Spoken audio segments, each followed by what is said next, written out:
Tai laikas išriedėti į gatves, bet aš dar nepakroviau akumuliatorius. Akumuliatorius buvo sezono pabaigoje nuimtas ir atneštas namo. Aišku, pakrautas žiemai, tačiau sako, kad prieš sezono pradžią jį reikia pakrauti vėl. Taigi, jisai pas mane kaip ir pas visus, būna didesnis, mažesnis, neesmė. Vienintelis mano pastebėjimas ir adonas, kad jį labai yra sudėtinga išsiimti iš jo nišos.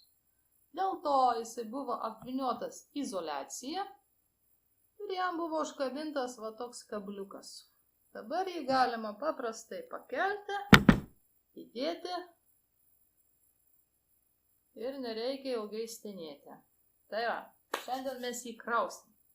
Pakrovėją aš turiu paskolintą, jisai ne mano, bet čia nėra ką veikti su juo krauti. Ką mums reikia padaryti?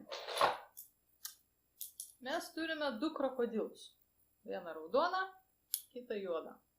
Paprastai tai būna pas daugumą pakrovėjų, prikurkių ir taip toliau. Raudoną mes dedame į pliuso pusę. Matote, čia pliusas, čia minusas. Pradžiai dedame. Va. Taip, kad jisai užsikabintų.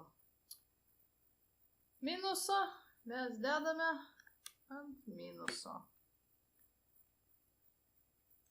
Va, kad laikytųsi. Jisai pas mane nelabai nori laikytis, mes jį padėsim skersai. Viskas.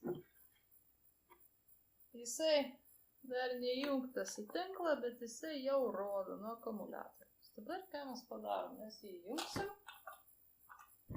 Taip. Ir pasirinksim, kaip greitai mes norime jį pakrauti. Pakrauti mes norime jį negreitai. Tiesiog spaudžiam vienetuką. Turėtų krauti. Lauksim.